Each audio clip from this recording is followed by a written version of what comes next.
Assalamualaikum warahmatullahi wabarakatuh. Bertemu lagi dengan saya, Istabikul Saadah di pelajaran Pendidikan Pancasila dan Kewarganegaraan.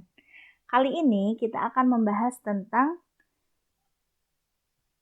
nilai-nilai dan semangat Sumpah Pemuda dalam Bingkai Bhinneka Tunggal Ika pada bab 2. Nah, pada pembelajaran kali ini bertujuan agar peserta didik mampu yang pertama yaitu menjalankan perilaku beriman sesuai nilai dan semangat Sumpah Pemuda sebagai bentuk rasa syukur kepada Tuhan Yang Maha Esa. Yang kedua, mengembangkan sikap toleransi sesuai nilai dan semangat Sumpah Pemuda. Yang ketiga, menganalisis nilai dan semangat Sumpah Pemuda. Dan yang keempat adalah memproyeksikan nilai dan semangat Sumpah Pemuda dalam kehidupan sehari-hari. Langsung saja kita lihat apa yang kalian ingat jika kalian melihat tanggal yang bertanda lingkaran merah di gambar tersebut? Tanggal tersebut mengingatkan bangsa Indonesia pada momentum penting dan bersejarah. Mengapa? Karena pada 28 Oktober tepatnya pada 1928, para pemuda mendeklarasikan ikrar dengan penuh tekad dan semangat.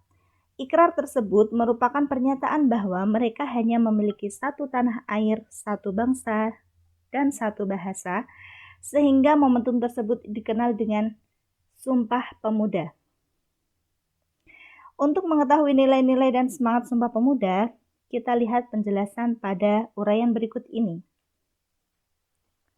Pada masa penjajahan, rakyat Indonesia nyaris tidak mendapatkan pendidikan sama sekali. Rakyat Indonesia hidup dalam kebodohan, kemelaratan, dan keterbelakangan. Kondisi tersebut mendesak pemerintah Belanda untuk memberikan pendidikan dan pengajaran kepada kaum pribumi Hindia Belanda karena permintaan yang tinggi terhadap karyawan yang berpendidikan. Pemberian pendidikan dan pengajaran merupakan salah satu wujud pelaksanaan dari politik etis. Politik etis adalah politik balas budi pemerintah Belanda. Politik etis di bidang pendidikan mengakibatkan munculnya golongan terpelajar. Nah, dari golongan terpelajar inilah mereka menjadi pelopor kesadaran nasionalisme Indonesia dan mendirikan sebuah organisasi yang bernama Budi Utomo pada 20 Mei 1908. Munculnya Budi Utomo mendorong kemunculan organisasi pemuda lainnya seperti Trikoro Darmo, Jong Sumatranenbon, Jong Minahasabon, dan Jong Celebes. Kita akan bahas satu persatu dimulai dari Trikoro Darmo. Trikoro Darmo berdiri pada 9 Maret 1915. Inisiatif dari Satiman, Kadarman, dan Sunardi. Nah, tujuan mulianya ya berarti sakti, budi, dan bakti. Asas dan tujuan Trikoro Darmo ada 3. Yang pertama, menimbulkan pertalian di antara murid-murid Bumiputra dengan sekolah-sekolah menengah dan kejuruan. Yang kedua, menambah pengetahuan umum bagi anggotanya. Dan yang ketiga, membangkitkan dan mempertajam perasaan untuk segala bahasa dan kebudayaan Hindia. Trikoro Darmo mengubah namanya menjadi Jong Java pada 1918. Jong Java ini berarti pemuda Jawa. Kemudian perubahan nama terjadi pada Kongres Pemuda 1 tanggal 12 Juni 1918. Tujuannya yaitu memudahkan kerjasama dengan pemuda-pemuda Sunda, Madura, Bali, dan Lombok. Organisasi selanjutnya adalah Jong Sumatranenbon.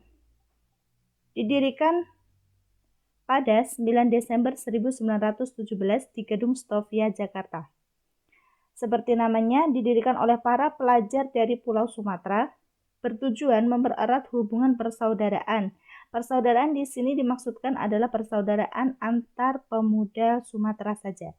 Kemudian tokohnya adalah Muhammad Hatta, Muhammad Yamin, M. Tamsil, Bahadur Johar, Asad, Abu Hanifah, dan Adnan Kapaugani. Organisasi selanjutnya yaitu Jong Minahasabon.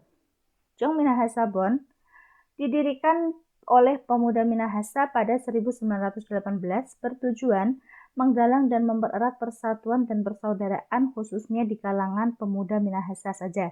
Tokohnya yaitu GR Pantau. Yang terakhir adalah Jong Celebes, adalah organisasi pemuda yang menghimpun para pemuda pelajar yang berasal dari Celebes atau Pulau Sulawesi. Tujuannya mempererat rasa persatuan di kalangan pemuda pelajar yang berasal dari Pulau Sulawesi. Tokohnya ada Arnold Monotutu, Waworuntu, dan Magdalena Mokoginta. Selain keempat organisasi tersebut, muncul juga organisasi seperti Jong Ambon, Jong Borneo, dan Jong Bataksbon. Karena organisasi-organisasi tersebut itu masih bersifat kedaerahan, sehingga pada tanggal 15 November 1925, mereka mengadakan sebuah pertemuan untuk membahas tentang rencana Kongres Pemuda. Kongres Pemuda itu ada dua. Kongres Pemuda pertama diadakan pada 30 April sampai 2 Mei 1926 di Jakarta dengan tujuan 1.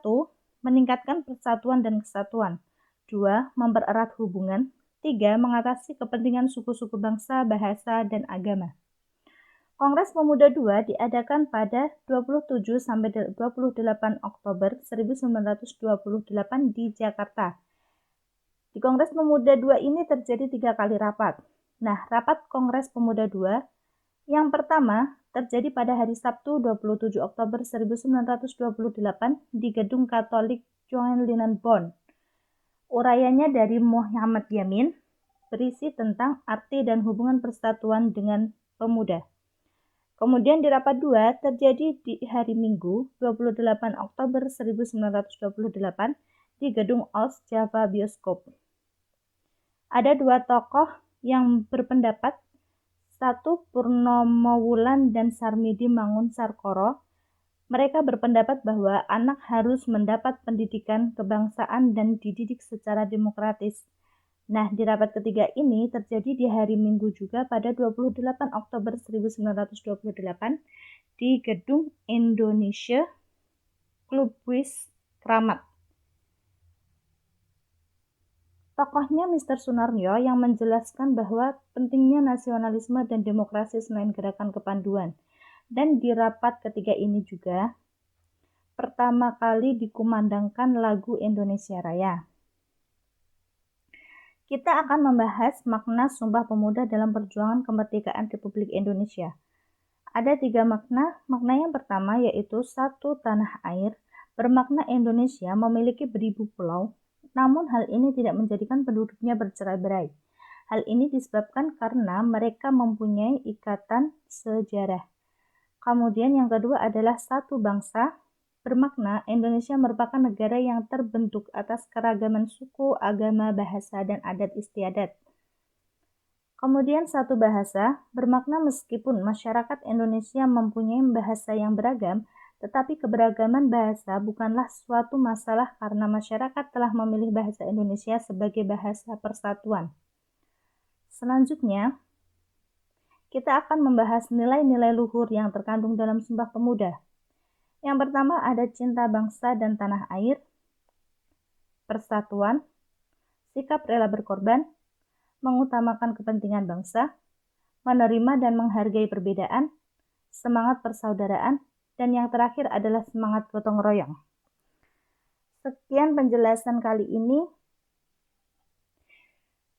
Maaf jika banyak kekeliruan dalam pengucapan kata. Semoga bermanfaat.